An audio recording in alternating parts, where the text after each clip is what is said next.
My name is David O'Sullivan from the Socialist Equality Party, which is the British section of the World Trotskyist movement. Okay, the lady just here, please.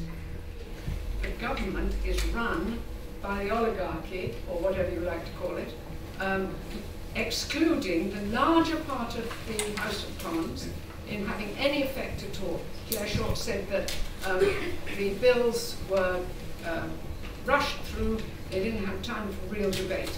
So I'd actually like to ask all of the candidates, or as many as can be got into this question, what would you do in the future? The problem is that this is not just a regional question or a question we can just discuss about Oxford East. Who determines policy? Is it you, the voters, or is it big business? And what we're seeing today, it's big business. You've got a situation whereby the bankers have been bailed up by trillions, billions of dollars and pounds, and yet workers are now asked to pay for this crisis. The only way in which you can get a real democratic process in place is not by putting another Labour Party government in or moving it to the left or anything like that, but by building a completely different organisation. And that is an organisation based on proper democracy, based on the rule of the working class over capitalism. And that is the only way forward. We're living in a situation whereby there is massive inequality. The next government is going to be a government of enormous austerity. They're talking about massive cuts in benefits, massive cuts on every aspect of life, not just in Britain but internationally. One of the highest duties of parliamentary reform is that politicians, MPs, should actually represent the views of their constituents. How can you say you support this when you voted strongly in favour of the war in Iraq and also voted strongly in favour of covering up said war in Iraq? There was the biggest demonstration in the history of the British working class to oppose the war. Quite a few middle class people. Yes, absolutely. Probably from the upper class. Exactly. Well, aren't they workers as well? Some of them are workers, yeah. Exactly, aren't they workers as well? This is the point. The point is there was so much.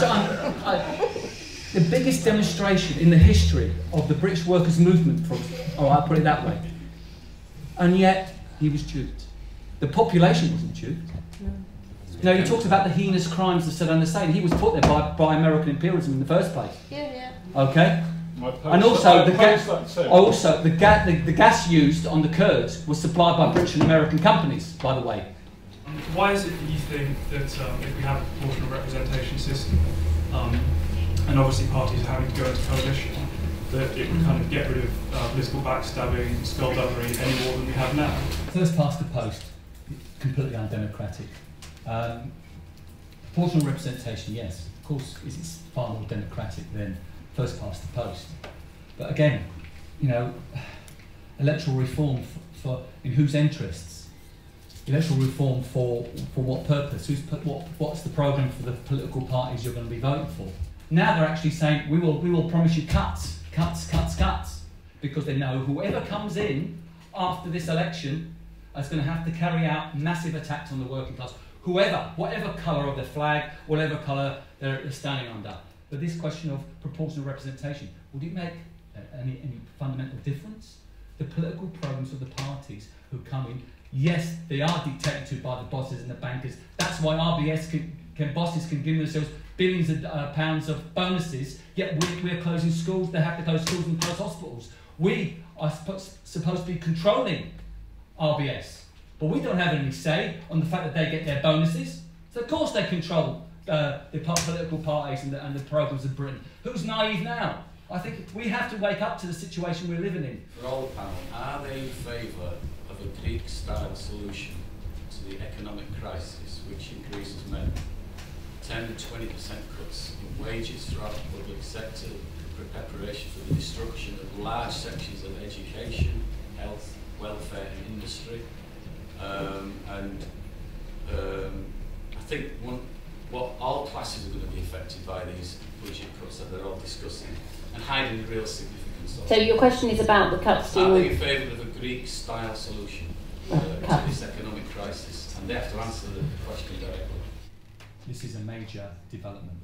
Like I said to you earlier, we're not talking about banks going bankrupt. We're talking about countries going under. The European Union, particularly led by Germany, have stated that they have to do swinging attacks on every single aspect of life in Greece. And they stood back. Basically, they're using Greece as a test case. But Greece is not an individual country. You've got the so-called, I won't mention the name, but you've got countries like Italy, Portugal, Spain, Greece are also on the verge of collapse economically. So this idea that there's going to be some great euphoria, whoever wins the next election is going to have a policy to improve everybody's lives is not the real truth. The truth is Greece is going to be a predominant issue coming up in the next period, and the way the Greek government are going to have to attack the working class, dictated by the EU banks and the EU bosses are going to have to are demanding that they do this. It's going to be also, like I said, it's going to be a test case of how they're going to do it in Britain. They're going to have to slash the social conditions of the British working class. The Labour Party fully agree with this. The Tory Party fully agree with this, and so does the Liberal Democrats.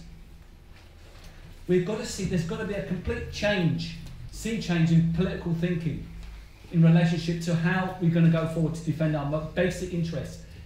Basic things like education, health, are going to be questions which workers are going to have to battle over. But I was just wondering how you would represent the students, and if you'd like to touch on tuition fees, you can. Did you vote for tuition fees? Yes, I did. Yeah. The introduction, yes. There you go. And in the beginning of my answer, I said I accepted that some contribution was relevant. Because I believe in the complete abolition of tuition fees. It is a tax on education, and it is a tax in which you're going to get an education for a certain elite. What the British economy requires under capitalism is not a broad educated workforce, not a broad educated population, but to compete on the world market with countries like India, China. All they want is factory fodder. There's been a lunch club here in this hall now for, I don't remember how long, and they equip the kitchen, etc. So the pensioners can come here and actually have a meal once a week. That's being closed down because they haven't got the money, Age Concern haven't got the money to do anything about it. So what are we going to be doing about the pensioners and about the people who can't really afford to live, basically, at the moment? You've bought a bottle of orange juice, and that's the rise you've got.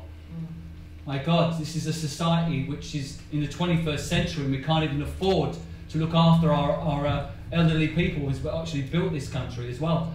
This is just disgraceful. And again, this is the way if a political party treats pensioners like this, and they're all in agreement with the fact that they're defending the interests of the rich, it shows you what kind of parties that's the traditional parties in Parliament today. And we have to change that by voting Socialist Equality Party. Thank you. Could you just give us the one reform that you would fight for to renew our democracy if you were elected by these very good people? For a workers' government on socialist policies in which people will be able to come, pensioners will be represented, and every student will be represented, and every section of society will be properly represented. Thank you.